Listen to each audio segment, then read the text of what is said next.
मुंबई के एक पुराने इलाके में एक बिल्डिंग थी, साई दर्शन अपार्टमेंट।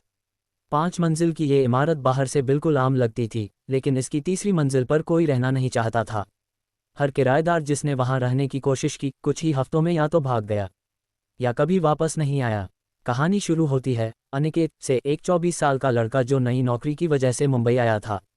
वो सीधा उसी बिल्डिंग में शिफ्ट हुआ जहां उसे तीसरी मंजिल का फ्लैट मिल गया, बेहद सस्ते में। उसे चेतावनी दी गई थी कि उस मंजिल पर कुछ गड़बड़ है, लेकिन उसने इसे अंधविश्वास मानकर नज़रअंदाज कर दिया। शाम को जब वो शिफ्ट हुआ तो सब ठीक था। फ्लैट साफ सुथरा, बिजली पानी सब सही। लेकिन पहली रात को ही कुछ अजीब शुरू हो गया। रात 1:15 पर अनिकेत की नींद खुल गई। उसे लगा किसी ने खिड़की पर दस्तक दी है। खिड़की के बाहर कोई नहीं था, लेकिन शीशे पर उंगलियों के निशान थे, बिल्कुल ताज़ा, जैसे किसी ने अभी अभी छुआ हो। दूसरी रात फिर वही वक्त, 2:15 बजे। इस बार बाथरूम की लाइट अपने आप ऑन हो गई। अंदर गया तो शीशे पर लिखा था, तू यहाँ क्या कर रहा है। अनिकेत ने घबराकर सब साफ किया, खुद को समझाया कि ये सब उसका वहम है। मगर तीसरी रात सब कुछ बदल गया।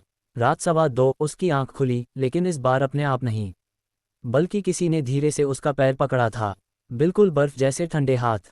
उसने झटका देकर पैर खींचा और कमरे की लाइट जलाई। वहां कोई नहीं था, लेकिन उसके पलंग के नीचे से किसी के सांस लेने की आवाज़ आ रही थी। वो धीरे धीरे झुककर देखने ही वाला था कि अचानक उसके मोबाइल की स्क्रीन अपने आप ऑन हो गई और उस पर एक सेल्फी दिखी, जो उसने कभी खींची ही नहीं थी। तस्वीर में वो सो रहा था और उसके पीछे कोई और भी था, एक औरत, सफ़ेद साड़ी में, बिना आंखों के, मुंह से खून टपकता हुआ। अब अनिकेत को समझ में आ गया कि वो जिस मंजिल पर है वहाँ कुछ बहुत गलत है।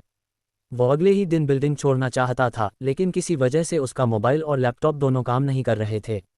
बाहर निकलने की कोशिश की, लेकिन बिल्डिंग का गेट अपने आप लॉक हो चुका था। रात होते ही पूरा फ्लैट ठंडा हो गया। 2:15 पर सारे दरवाजे खुद ब खुद खुल गए। फर्श पर एक एक करके खून की बूंदें गिरने लगीं। दीवारों पर किसी ने लाल रंग से लिखा था, अब बहुत देर हो चुकी है। अनिकेत चिल्लाया, भागा, लेकिन तीसरी मंजिल का हर दरवाज़ा बंद हो चुका था। तब उसे याद आया, लिफ्ट। वो लिफ्ट की तरफ भागा। लिफ्ट खोली, अंदर घना अंधेरा। मगर जैसे ही वो चढ़ा, लाइट चली गई। फिर एक एक करके बत्तियां टिमटिमाने लगीं।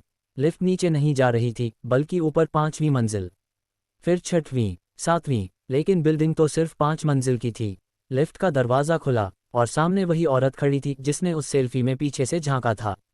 अनिकेत की चीख पूरी बिल्डिंग में गूंजी और फिर एकदम सन्नाटा। अगले दिन मकान मालिक जब आया तो तीसरी मंजिल खाली थी। अनिकेत का कोई सामान नहीं था, लेकिन फ्लैट के शीशे पर एक नया मैसेज लिखा था, एक और मिल गया। और सेल्फी अब किसी और के मोबाइल में आने वाली थी।